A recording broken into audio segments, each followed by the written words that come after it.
Assalamu alaikum student. My name is Gulsha and today we are discussing most important topic that is known as photosynthesis. तो आज हम photosynthesis की study करेंगे। पहले हमने glycolysis की स्टडी की थी और आज हम photosynthesis को फर्दर डिस्कस करेंगे। फोटोसिंथेसिस क्या है, आज हम इसकी पूरी डिटेल लेंगे और उसके बाद जो हम फोटोसिंथेसिस के बाद जो जो भी टॉपिक्स हैं वो हम क्लियर करेंगे। एज ऑक्सीडेटिव फॉस्फोराइलेशन जो भी है उसको, इलेक्ट्रॉन ट्रांसपोर्ट चेन है, ये सारा मैकेनिज्म हम इस वीडियो में करेंगे। तो चलिए स्टार्ट करते हैं। फोटोसिंथेसिस क्या है? Photosynthesis is a biochemical anabolic process. Photosynthesis क्या है? एक बायोकेमिकल प्रोसेस होता है। फोटोसिंथेसिस बायोकेमिकल प्रोसेस होता है that is capturing solar energy. ये क्या करता है? सोलर एनर्जी को कैप्चर करता है और कन्वर्ट करता है solar energy into chemical energy. ये क्या करता है? सोलर एनर्जी को केमिकल एनर्जी में कन्वर्ट करता है और into energy in the organic molecule in the form of food. तो इस प्रोसेस को हम फोटोसिंथेसिस कहते हैं कि बायोकेमिकल एनाबॉलिक प्रोसेस होता है। फोटोसिंथेसिस में एनाबॉलिक प्रोसेस होता है क्योंकि ये कैप्चर करता है लाइट एनर्जी को। लाइट एनर्जी कन्वर्ट होती है इनटू केमिकल एनर्जी में in the form of ATP and NADPH2। That is process known as a photosynthesis. Okay, photosynthesis. और इसमें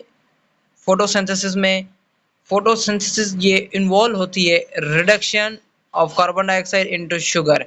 ये रिडक्शन करवाती है फोटोसिंथेसिस जो कार्बन डाइऑक्साइड को इनटू शुगर में। इस and oxidation of water into carbon dioxide. ये ऑक्सीडेशन करवाती है वाटर वाटर को वाटर को ऑक्सीजन में। एंड जो रिडक्शन करवाती है फोटोसिंथेसिस वो ऑक्सीजन को शुगर में करवाती है। इसको हम रिडक्शन कहते हैं। और ऑक्सीडेशन हम उसको कहते हैं कि वाटर का कन्वर्ट होना इनटू ऑक्सीजन में। That process known as oxidation. उसके बाद जो रिडक्शन प्रोसेस था उसमें कार्बन डाइऑक्साइड कन्वर्ट हो जाता था शुगर में। तो इस प्रोसेस को हम रिडक्शन कह रहे थे। उसके बाद जो बायोकेमिकल प्रोसेस होता है वो during which simple carbohydrate.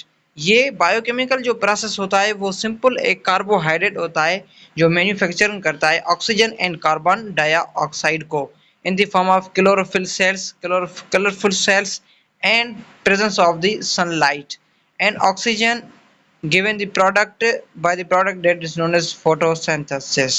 Okay, उसके बाद जो है ये प्रोसेस है कि carbon dioxide 6 molecule of carbon dioxide plus 6 molecule of carbon dioxide plus water के 12 मॉलिक्यूल जो है ये मिलकर जो through the light that process was known as a glucose and water plus में ऑक्सीजन की एडिशन करते हैं।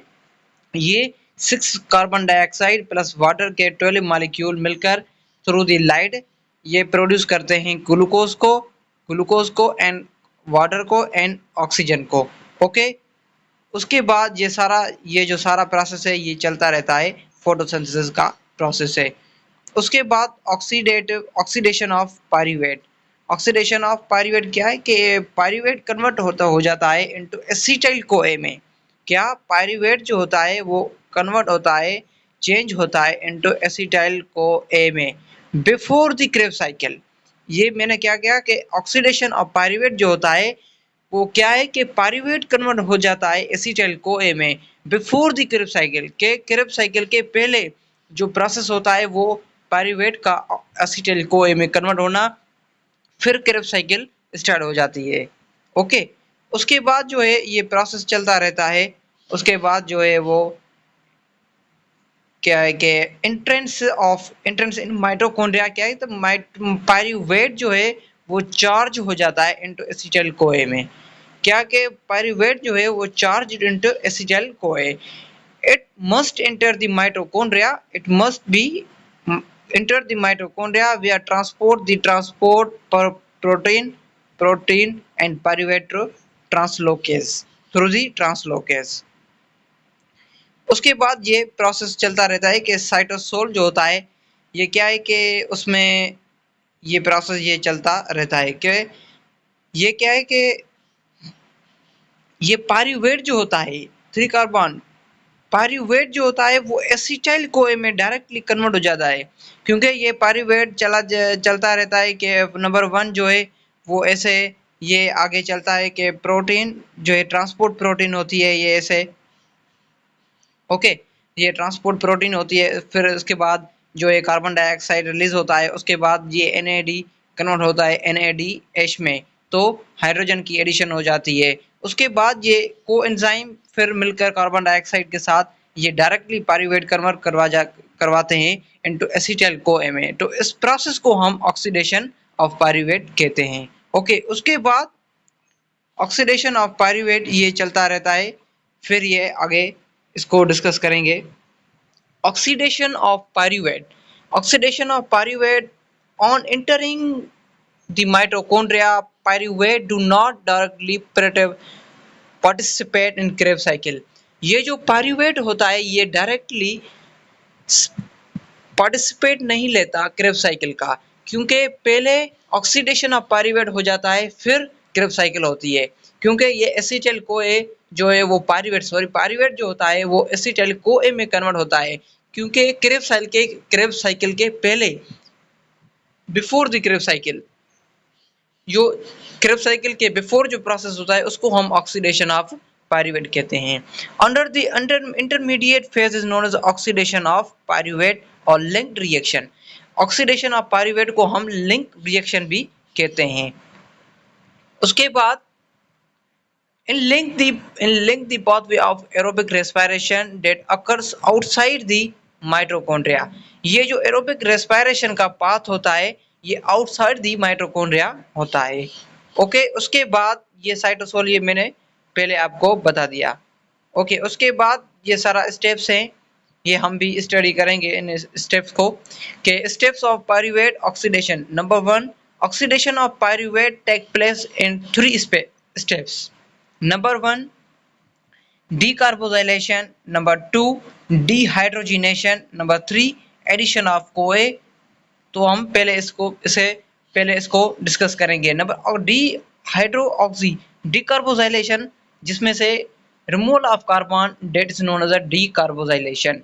और उसके बाद जो डिहाइड्रोजिनेशन होता है उसमें से रिमूवल ऑफ हाइड्रोजन किया जाता है, इस प्रोसेस को हम डिहाइड्रोजिनेशन कहते हैं। और addition of carbon COA, that is known as addition करता है कार्बन को CO को A के साथ, तो ये कार्बन डाइऑक्साइड प्रोड्यूस हो जाता है। तो ये सारा हम स्टेप्स एक स्टेप्स को पढ़ेंगे।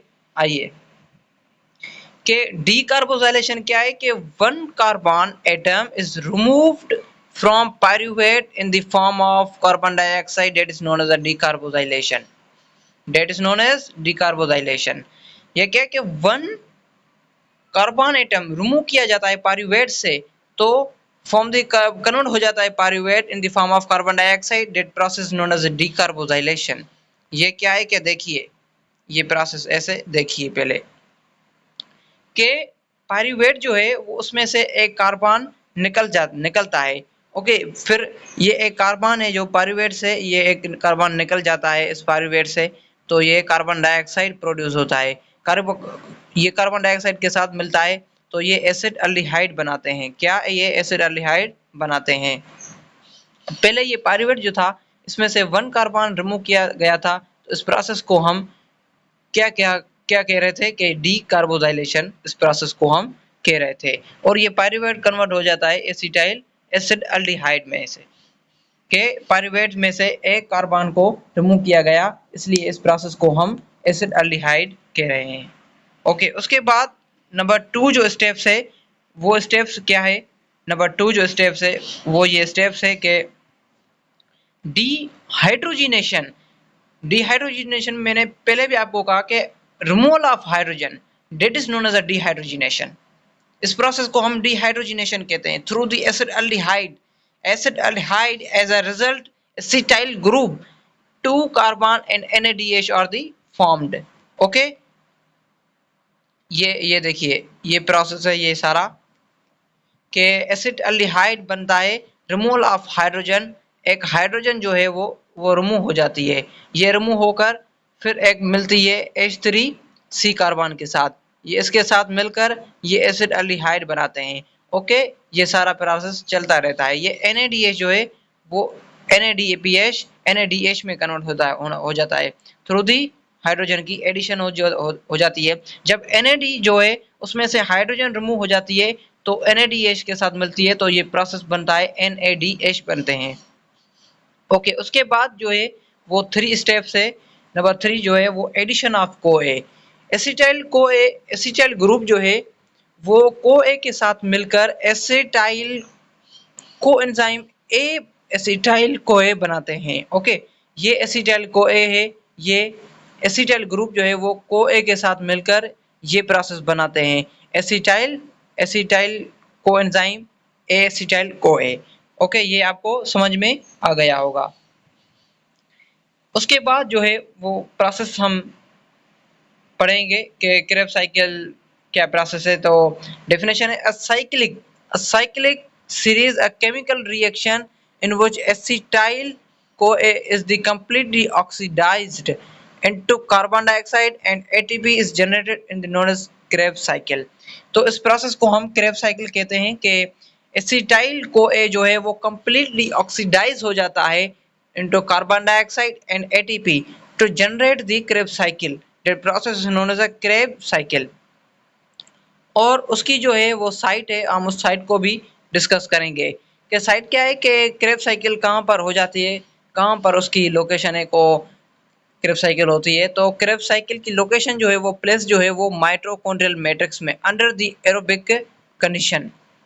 ये साइट जो है क्रेब्स साइकिल की वो माइटोकॉन्ड्रियल मैट्रिक्स में होती है एंड एरोबिक कंडीशन में।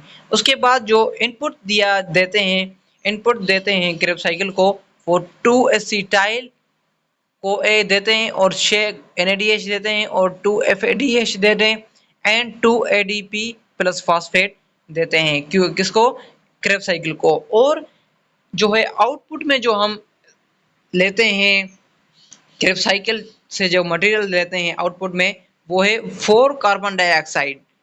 ओके, 4 कार्बन डाइऑक्साइड लेते हैं और 6 NADH का मॉलिक्यूल लेते हैं, 6 NADH का मॉलिक्यूल लेते हैं। इनपुट में जो 6 NAD दिया था एंड आउटपुट में 6 NADH हम लेते हैं, हमें मिलता है आउटपुट्स में। उसके बाद 6 हाइड्रोजन भी मिलते हैं, 2 FADH भी मिलते हैं, 2 ATP मिलते हैं एंड 2 CoA भी हमको मिलते हैं। और उसके बाद जो है वो डिस्कवरी भी इसकी दी गई है कि डिस्कवरी क्या है, कि डिस्कवरी भी यह दी गई है कि it's the first name of horns the biochemist है सर हॉर्न्स क्रैब, जिसने ये क्रेब साइकिल को नाम दिया कि ये it is a cyclic reaction. इसने जो क्रेब साइकिल को नाम दिया हॉर्न्स क्रैब ने, उसने कहा कि क्रेब साइकिल को हम साइक्लिक रिएक्शन भी कहते हैं। उसने ये फर्दर इसको हमें दिखा दिया कि ये साइक्लिक प्रोसेस है। ये साइक्लिक प्रोसेस कैसे है कि क्रेब साइकिल को उसने सिट्रिक एसिड साइकिल भी कहा। किसने, हंस क्रेब ने, जो साइंटिस्ट थे ये हंस क्रेब ने। क्रेब जो थे वो एक साइंटिस्ट थे हंस क्रेब, जो बायोकेमिस्ट थे हंस क्रेब। इसने क्रेब साइकिल को सिट्रिक एसिड साइकिल भी कहा because first compound formed is Krebs cycle. जो क्रेब साइकिल है वो फर्स्ट कंपाउंड फॉर्म्ड किया गया है। इसको ट्राई कार्बोक्सिलिक एसिड साइकिल भी कहा जाता है, TCA साइकिल, इसको TCA साइकिल भी कहते हैं because the first compound formed in Krebs cycle. इसमें जो क्रेब साइकिल में जो कंपाउंड बन रहे थे पहले फर्स्ट क्रेब साइकिल बन रहा था इज अ सिट्रिक साइकिल, इसको हम सिट्रिक साइकिल भी कहते हैं। Citric acid it is a contain the 3 carboxyl group, इसमें जो ग्रुप कंटेनिंग होते हैं वो 3 कार्बोक्सिलिक ग्रुप कंटेनिंग होते हैं। उसके बाद जो ये क्रेब साइकिल का ये प्रोसेस सारा चलता रहता है, ये हमने इसको फर्दर डिस्कस करना है कि ये इसमें से क्या क्या प्रोसेस चलते हैं क्रेब साइकिल के अंदर। तो ये क्रेब साइकिल के अंदर जो प्रोसेस चल रहे होते हैं ये हम भी इन्हें डिस्कस करेंगे, बहुत बड़े पैमाने पे इसको डिस्कस करेंगे। तो आइए तो इसको डिस्कस करते हैं। तो एसिटाइल CoA जो है वो प्लस जो वाटर, पहले वाटर है क्रेब्स साइकिल के अंदर जो स्टेप्स हैं ये हम सारे स्टेप्स को डिस्कस करेंगे। ओके, आइए। वाटर जो है ये एसिटाइल को ए के साथ मिलकर सिट्रेट बनाते हैं। क्या ये सिट्रेट बनाते हैं? सिट्रेट बनाते हैं, सिट्रेट। एसिटाइल को ए जो है वो उसके बाद ये क्या करते हैं कि एसिटाइल को ए वाटर के साथ मिलकर ये एसिटाइल को ए वाटर के साथ मिलकर ये सिट्रेट बनाते हैं। नंबर 2 में जो है प्रोसेस सिट्रेट जो है वो आइसोसिट्रेट के साथ मिलकर ये आइसोसिट्रेट बनते हैं। आइसोसिट्रेट के अगला जो नंबर है वो आइसोसिट्रेट के बाद जो बनते हैं आइसोसिट्रेट्स में से NADH, जो NAD होता है वो NADH में कन्वर्ट हो जाता है एंड कार्बन डाइऑक्साइड भी प्रोड्यूस हो जाती है। उसके बाद ये जो है आइसोसिट्रेट वो कीटोग्लूटारेट में कन्वर्ट हो जाता है। ओके, ये कीटोग्लूटारेट में कन्वर्ट हो जाता है। उसके बाद ये कीटोग्लूटारेट जो है वो कार्बन डाइऑक्साइड को भी प्रोड्यूस करता है और NADH जो होता है वो NADH में कन्वर्ट हो जाता है। सॉरी, NAD जो है वो NADH में कन्वर्ट हो जाता है। उसके बाद जो है अल्फा कीटोग्लूटारेट वो कन्वर्ट हो जाता है सेसिनाइल को ए में, सेसिनाइल को ए में कन्वर्ट हो जाता है। सेसिनाइल को ए जो है वो G3P एंड ATP को प्रोड्यूस करते हैं। किसको? सेसिनाइल को ए G3P एंड ATP को प्रोड्यूस करते हैं। उसके बाद ये सेसिनाइल को ए जो है वो ससिनेट में कन्वर्ट हो जाता है, ये ससिनेट में कन्वर्ट हो जाता है। उसके बाद ये ससिनेट जो है वो FADH बनाते हैं। ये ससिनेट जो है वो ससिनेट जो है वो फ्यूमरेट को बनाते हैं। जो ये फ्यूमरेट होता है वो ससिनेट जो होता है वो कन्वर्ट हो जाता है FADH2 के साथ एंड FADH जो FADH होता है FAD जो होता है वो FADH2 में कन्वर्ट हो जाता है। उसके बाद जो ससिनेट होता है वो फ्यूमरेट में कन्वर्ट हो जाता है।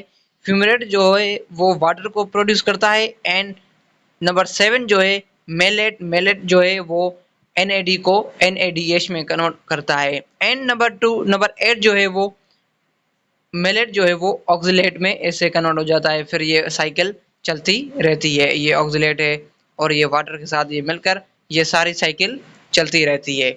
ओके, उसके बाद जो है वो हम फर्दर इसको डिस्कस कर लिया, साइकिल को, पूरी साइकिल को हमने डिस्कस कर लिया। ये सारे स्टेप्स हैं, ये फ्यूमरेट जो है 4 कार्बन के साथ मिलकर ये बनाते हैं, सारी ये स्टडी हमने कर ली है सिट्रिक एसिड साइकिल की। पूरे जो ये स्टेप्स हैं, पूरे 8 स्टेप्स, 9 स्टेप्स ये हमने कर लिए। उसके बाद जो है हमको डिस्कस करना है इलेक्ट्रॉन ट्रांसपोर्ट चेन। तो इलेक्ट्रॉन ट्रांसपोर्ट चेन क्या है? इसको हम स्ट्रेट्स ऑफ द माइटोकॉन्ड्रिया भी कहते हैं, क्योंकि इलेक्ट्रॉन ट्रांसपोर्ट चेन जो है वो takes place the straight mitochondria. Electron transport जो है वो स्ट्रेट ऑफ द माइटोकॉन्ड्रिया में टेक प्लेस होता है। उसके बाद it is the series of electron carriers, it is the series of electron carriers that pass the electron from one place to another place। ये electron transport क्या करती है कि एक ट्रेवलिंग काम करती है, किसके? इलेक्ट्रॉन की ट्रेवलिंग करती है, उसकी कैरी करती है, क्योंकि ये इलेक्ट्रॉन जो है वो पासिंग होते हैं from one place to another place, moving करते हैं, इसलिए ये इलेक्ट्रॉन ट्रांसपोर्ट इसको कहा गया है। ओके, इसको इलेक्ट्रॉन ट्रांसपोर्ट कहा गया है। उसके बाद ये Krebs cycle NADH and FADH are produced from the NADH and FADH। In Krebs cycle NADH and FADH are the produced from the NADH and FADH। जो ये क्रेब्स साइकिल में जो है वो NADH and FADH जो produce हो रहे हैं from the NADH, NAD and FAD के साथ प्लस ये मिलकर बनते हैं। नंबर 1 जो है NADH एंड FADH ट्रांसफर होता है electron to the final acceptor and the electron known as oxygen through the component of electron transport chain. इस सारा प्रोसेस ये चलता रहता है। फर्दर हम इसको जो डायग्राम दिया गया है हम इसको फर्दर स्टडी करेंगे तो हमें फुल कॉन्सेप्ट जो है वो क्लियर हो जाएगा। आइए तो स्टडी करते हैं इसको। फुल कॉन्सेप्ट को हम समझेंगे। ये क्या है कि पहले इंटर मेम्ब्रेन स्पेस है। ये इंटर मेम्ब्रेन स्पेस क्या है कि NADH जो है NAD प्लस हाइड्रोजन के साथ NADH बनाते हैं, और ये NADH जो है वो ये NAD के साथ हाइड्रोजन मिलकर NADH बनाते हैं, और ये NADH जो है वो ऐसे मूव करता है नंबर 2 क्यूनिन को क्यूनिन कहते हैं इसको हम, साइटोक्यूनिन में आ जाता है। साइटोक्यूनिन में मिलकर सेकंड स्टेप में जो है वो FADH की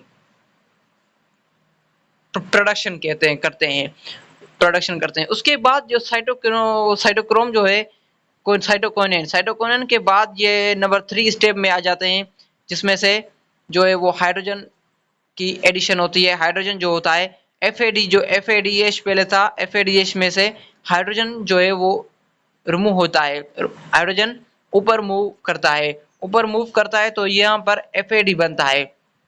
उसके बाद जो 3 स्टेप्स में से हाइड्रोजन रिमूव किया जाता है, ऊपर जाता है। उसके बाद जो है ये 3 स्टेप्स में से NADH जो है वो मूव करता है साइटोकाइनेन। ये साइटोक्यूनिन थे, ये साइटोकाइनेन है। ये साइटोकाइनेन थे, ये साइटोक्रोम है। साइटोक्रोम से ये गुजर जाते हैं नंबर 4 स्टेप में आते हैं। 4 स्टेप में से 2 हाइड्रोजन प्लस 1/2 ऑक्सीजन ये मिलकर वाटर बनाते हैं, वे वाटर की एडिशन करते हैं, और ये इनर माइटोकॉन्ड्रियल मेम्ब्रेन में ये प्रोसेस चलता रहता है। इनर माइटोकॉन्ड्रियल मेम्ब्रेन में ये प्रोसेस चलता रहता है, और ये माइटोकॉन्ड्रियल मैट्रिक्स में इलेक्ट्रॉन ट्रांसपोर्ट चेन की टेक्स प्लेसिंग होती है। ओके, ये इलेक्ट्रॉन ट्रांसपोर्ट चेन जो होता है ये एक आफ्टर द क्रेब्स साइकिल, ये electron transport chain after the Krebs cycle के बाद जो है वो प्रोसेस होता है, उस प्रोसेस को हम इलेक्ट्रॉन ट्रांसपोर्ट चेन कहते हैं। After the Krebs cycle that process is known as electron transport chain. Most of the energy of glucose is in the form of NADH and FADH2 में convert हो जाता है। Electron transport chain, these two molecules NADH and FADH enter in the electron transport chain।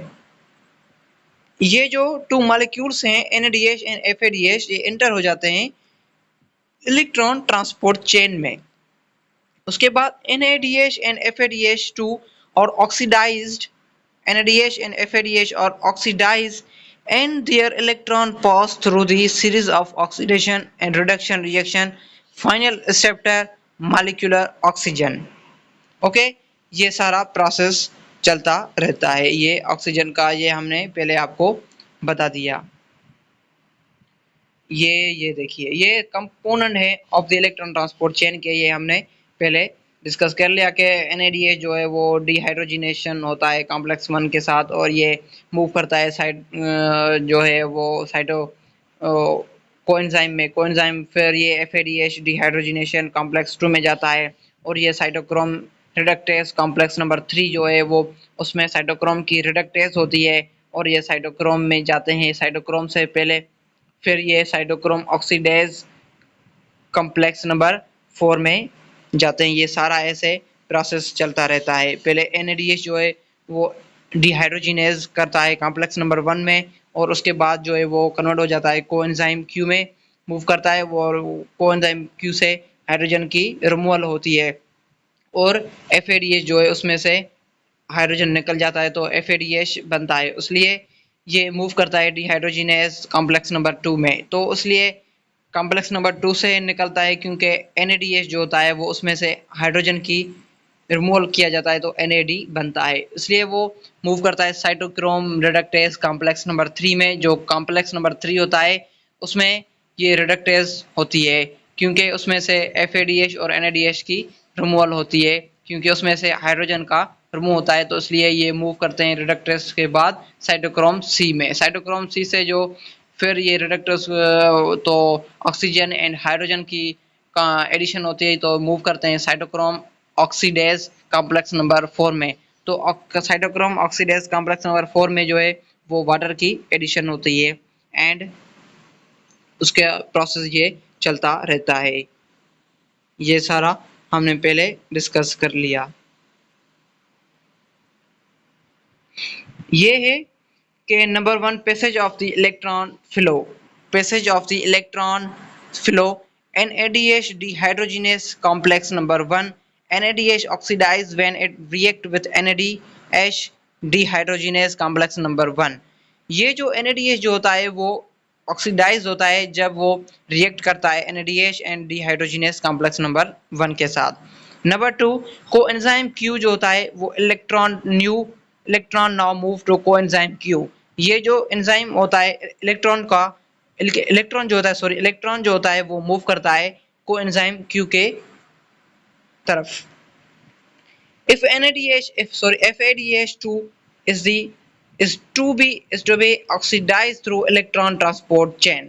ये जो FADH होता है वो oxidise होता है इलेक्ट्रॉन ट्रांसपोर्ट चेन में।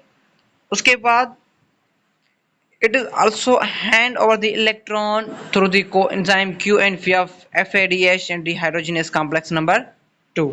ये कॉम्प्लेक्स नंबर 2 में मूव करता है। ये सारा प्रोसेस हमने जो रिडक्टेज का साइटोक्रोम्स का ये हमने डिस्कस कर लिया। ओके, साइटोक्रोम ऑक्सीडेज नंबर जो है ये भी 5 नंबर था वो हमने पहले डिस्कस कर लिए। और releasing energy and protein pumping ये भी हमने ये नहीं डिस्कस किए तो ये डिस्कस करते हैं। ओके, आइए कि released energy and protein pumping। Energy released during the passage of electron। Energy is released during the passage of electron from the one carrier to next use group proton and hydrogen। It is the mitochondrial matrix and inner membrane is of the space known as the mitochondrial space। उसके बाद energy और the three suggest site corresponding to three enzyme present in the electron transport chain। ये electron transport chain में present होते हैं। Number one जो होता है वो NADH डिहाइड्रोजिनेस कॉम्प्लेक्स नंबर 1। उसके बाद cytochrome reductase complex number 3 and cytochrome oxidase complex number 4। ये सारा प्रोसेस ये चलता रहता है। Role of the electron transport chain make no ATP directly.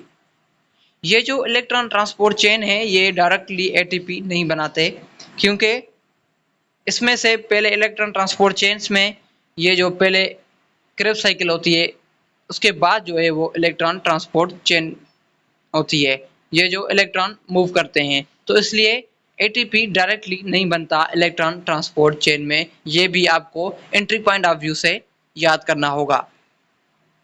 इसलिए its function is to release the fall of electron from the blood। it is function to the release the fall of electron from the food to oxygen, releasing energy that is known as a manageable amount। इसको हम manageable amount भी कहते हैं। Chemiosmosis is the mechanism through the energy released in the form of electron transport chain that use the ATP। ये जो कीमियोऑस्मोसिस होता है mechanism जो है इलेक्ट्रॉन ट्रांसपोर्ट चेन का, उसको हम कीमियोऑस्मोसिस कहते हैं। That mechanism is known as chemiosmosis, जो है वो मैकेनिज्म करता है through the energy releasing in the form of electron transport chain. ये जो यूज्ड होता है make the ATP। Okay,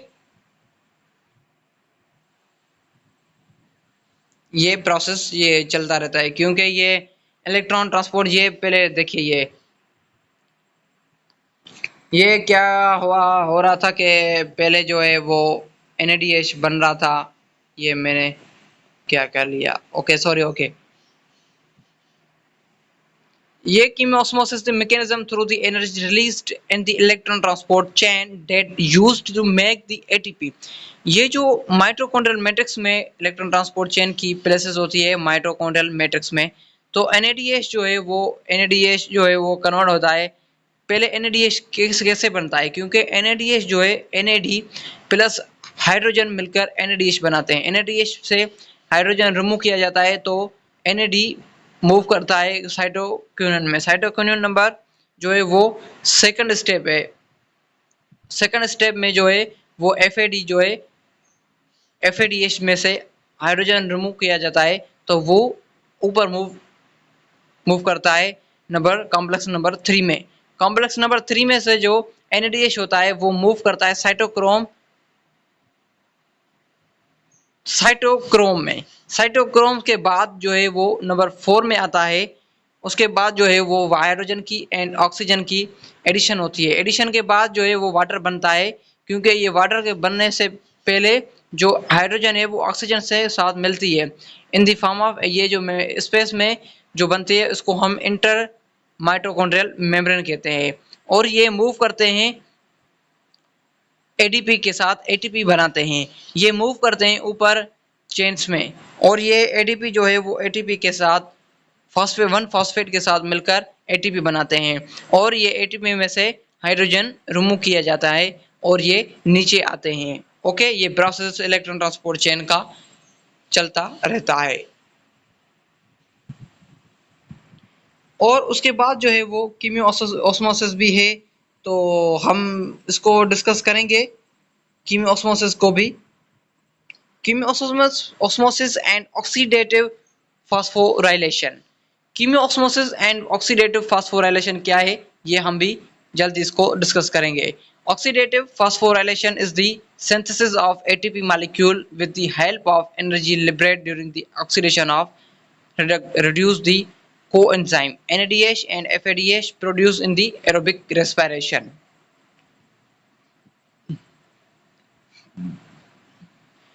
oxidative phosphorylation उसको कहते हैं कि ATP जो है उसके जो मॉलिक्यूल होते हैं ATP के, वो सिंथेसिस हो रहे होते हैं through the help of energy liberating के दौरान, क्योंकि उसमें से ऑक्सीडेशन ऑफ रिड्यूस हो रही होती है द फॉर्म ऑफ कोएंजाइम के साथ through the NADH and FADH, तो प्रोड्यूस होता है इन एरोबिक रेस्पिरेशन। तो इस प्रोसेस को हम ऑक्सीडेटिव फास्फोराइलेशन कहते हैं। ऑक्सीडेटिव फास्फोराइलेशन एक सिंपल सा प्रोसेस है जिसमें से ATP जो से बन रही होती है वो एक प्रोसेस के जरिए, जिस प्रोसेस को हम ऑक्सीडेशन ऑफ रिड्यूस कहते हैं, तो इसमें से ये प्रोसेस बनता है जिस प्रोसेस को हम ऑक्सीडेटिव फास्फोराइलेशन कहते हैं।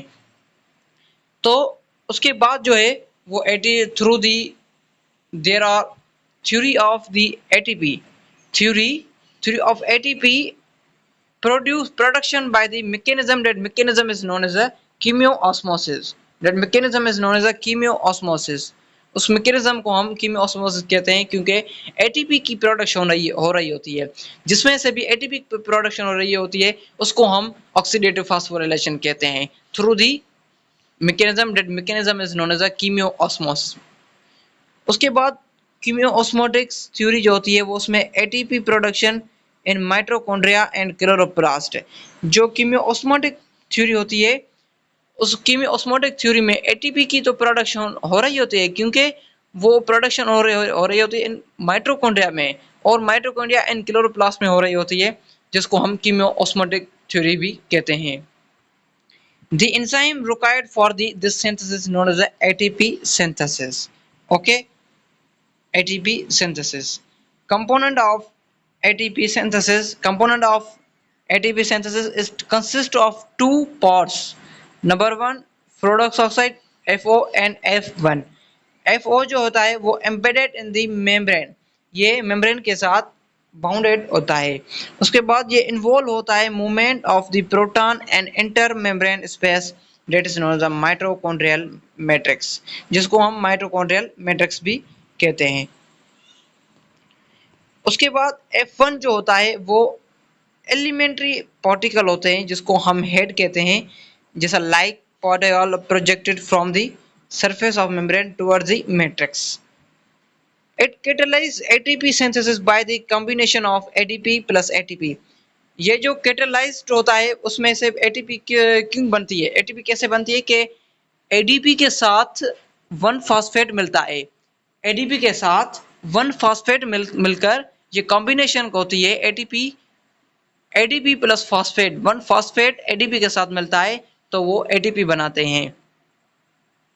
उसके बाद ऐसे ही एडीपी के साथ टू फास्फेट मिलते हैं तो डाई एटीपी बनता है, टू एटीपी बनते हैं। ऐसे ही ये प्रोसेस चलता रहता है।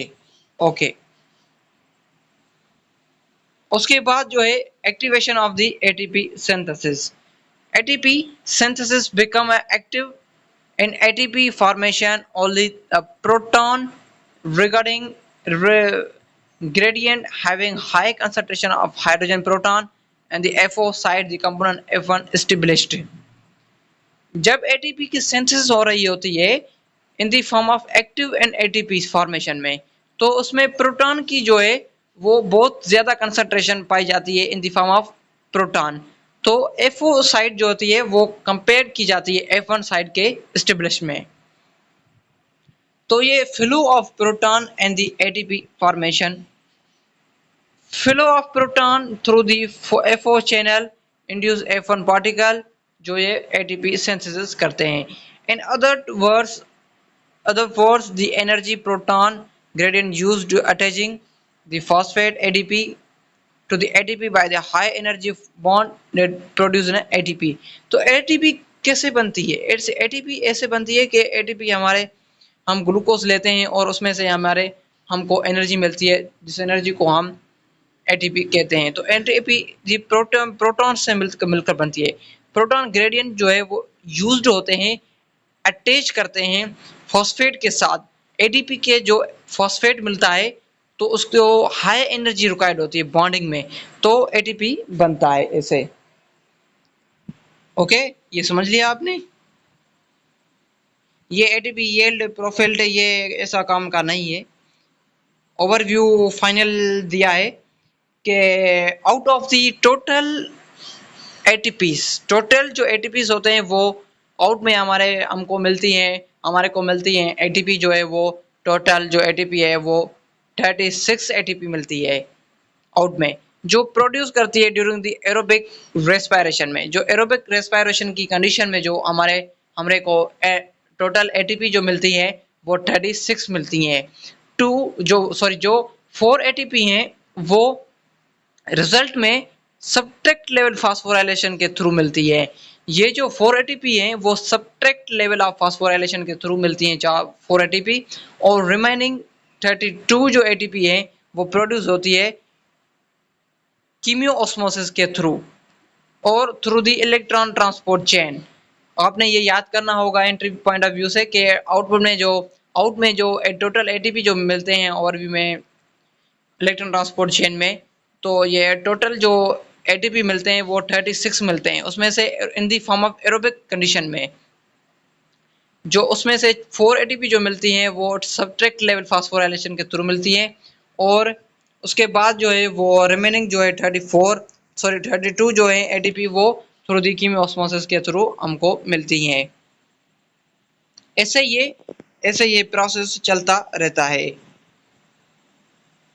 ये देखिए कि माइटोकॉन्ड्रिया है, ये माइटोकॉन्ड्रिया क्योंकि इसमें से एटीपी जो है वो नेट एटीपी जो है वो 2 मिल रही है। 280 नेट एटीपी जो मिल रही है इन द फॉर्म ऑफ ग्लूकोज के साथ। जब ये ग्लाइकोलाइसिस हो रही होती है तो ये इसमें से ग्लाइकोलाइसिस हो रही होती है तो ये ग्लूकोज में से 2 एटीपी हमरे को मिलती है। 2 पायरुवेट में कन्वर्ट, ग्लूकोज जो होता है वो 2 मॉलिक्यूल ऑफ पायरुवेट में कन्वर्ट हो जाता है, तो इस प्रोसेस को हम ग्लाइकोलाइसिस कहते हैं। तो सेल्यूलर रेस्पिरेशन तो पहले ही हमने डिस्कस कर लिया था कि ग्लूकोज कन्वर्ट होता है, breakdown of glucose into some molecule, that molecule is known as the carbon dioxide and oxygen and water to produce water and oxygen carbon dioxide, that process is known as cellular respiration। ये process हमने पहले कर लिया था और आज हम इसकी लास्ट जो है वो लेक्चर है जो वो डिस्कस करें। उसके बाद जो है वो फिर भी हम इसको डिस्कस करेंगे। पहले ये आइए तो 2 एटीपी जो मिल रही होती है वो ग्लूकोज में से 2 एटीपी मिल रही है, नेट एटीपी, जिसको हम नेट एटीपी कहते हैं कि ग्लाइकोलाइसिस में से 2 एटीपी हमरे को मिलती है, क्योंकि ये ग्लूकोज जो होता है वो 2 मॉलिक्यूल ऑफ पायरुवेट में कन्वर्ट हो जाता है। 2 मॉलिक्यूल ऑफ पाइरूवेट में कन्वर्ट हो जाता है। उसके बाद जो है वो प्रोसेस चलता है, ग्लाइकोलाइसिस में से 2 NADH भी हमारे को मिलती है, 2 NADH भी मिलती है। और उसके बाद जो है वो एसीटेट एसिटाइल कोए, ये पाइरूवेट जो है फर्दर एसिटाइल कोए में कन्वर्ट हो जाता है, जिसको हम क्रेब्स साइकिल कहते हैं। क्रेब्स साइकिल पाइरूवेट जो होता है वो एसिटाइल कोए में कन्वर्ट हो जाता है, जिस प्रोसेस को हम ऑक्सीडेशन ऑफ पाइरूवेट कहते हैं, या इसको ऑक्सीडेटिव फास्फोराइलेशन भी कहते हैं। ऑक्सीडेशन फास्फोराइलेशन हम उसको नहीं कहते, ऑक्सीडेशन ऑफ पाइरूवेट फास्फोराइलेशन जिसमें एटीपी बन रहे थे, इसमें तो 2 पाइरूवेट जो होता है वो एसिटाइल कोए में कन्वर्ट हो जाता है, जिस प्रोसेस को हम ऑक्सीडेशन ऑफ पाइरूवेट कहते हैं। और ये फर्दर इसके जो 2 पाइरूवेट कन्वर्ट होता है, वो 2 पाइरूवेट्स में से 2 NADH मिलते हैं, और ये 2 NADH जो होता है ये फर्दर 4 ATP बनाते हैं, और ये बनता है 2 NADH के मिलने के बाद। उसके बाद जो है वो 2 NADH जो होते हैं, ये देखिए, ये जो 2 NADH होते हैं इसमें से 4 ATP बन रहे होते हैं। उसके बाद जो है वो 2 एसिटाइल जो पाइरूवेट कन्वर्ट हो रहा था एसिटाइल कोए में, जिस प्रोसेस को हम ऑक्सीडेशन ऑफ पाइरूवेट कह रहे थे, उसको हम ये 2 एसिटाइल कोए है, एसिटाइल कोए में से हमरे को 2 NADH मिल रहे हैं, और 2 NADH के बाद 6 ATP भी हमरे को मिल रहे हैं। उसके बाद जो है वो 2 एसिटाइल कोए में से ये कन्वर्ट हो जाता है कार्बन डाइऑक्साइड में, जिस प्रोसेस को हम सिट्रिक एसिड साइकिल कहते हैं, या इसको क्रेब्स साइकिल भी हम उसको कहते हैं। जो ये क्रेब्स साइकिल में से हमरे को 6 NADH मिल रहे हैं। ओके, ये हमको 6 NADH मिल रहे हैं क्रेब्स साइकिल में से। उसके बाद जो है 6 NADH के बाद जो है हमरे को 18 ATP की एडिशन हो रही होती है, 18 ATP मिल रहे होते हैं। उसके बाद जो है वो 4 कार्बन डाइऑक्साइड जो है 4 कार्बन डाइऑक्साइड ये कन्वर्ट हो जाता है, 2 FADH को प्रोड्यूस करता है, और ये 2 FADH जो है वो 4 ATP को बनाते हैं, और ये प्रोसेस चलता रहता है इलेक्ट्रॉन ट्रांसपोर्ट चेन का। और ये प्रोसेस चलता है, वो ऑक्सीजन जो होता है वो कन्वर्ट हो जाता है, ऑक्सीजन जो है वो कन्वर्ट हो जाता है इनटू 6 मॉलिक्यूल ऑफ वाटर में। तो ये सारा प्रोसेस चलता रहता है कि टोटल जो है सब टोटल जो ATP बन रहे होते हैं वो 4 ATP बन रहे होते हैं। उसके बाद जो टोटल जो है 36 ATP बन रहे हैं। उसके बाद जो है ये प्रोसेस चलता है, ये सब टोटल जो होता है वो 32 ATP बन रहे होते हैं। तो ये आपको याद करना होगा कि 1 ग्लूकोज मॉलिक्यूल कंप्लीट ऑक्सीडाइज होता है, तो उसमें से हमरे को 32 ATP मिल रहे होते हैं। ये प्रोसेस जो है ये कंप्लीट होता है यहाँ पर, तो हम इस वीडियो को यहाँ पर ख़त्म करते हैं। उसके बाद जो है हम arrangement of photosynthesis and pigment in the form of photosystem 1 and photosystem 2 को फर्दर डिस्कस करेंगे। तो दुआ में याद कीजिए। तो हम यहाँ पर इस वीडियो को ख़त्म करते हैं। इस वीडियो को आपने ज़रूर लाइक करना है, और इस वीडियो को सब्सक्राइब भी करना है, अपने दोस्तों के साथ शेयर भी करना है। ओके, तो दुआ में याद कीजिए। हम यहाँ पर इस वीडियो को ख़त्म करते हैं। उसके बाद जो है हम फोटोसिंथेसिस के फोटोसिस्टम 1 और फोटोसिस्टम 2 को डिस्कस करेंगे अगले वीडियो में। ओके, तो थैंक यू, अल्लाह हाफिज़।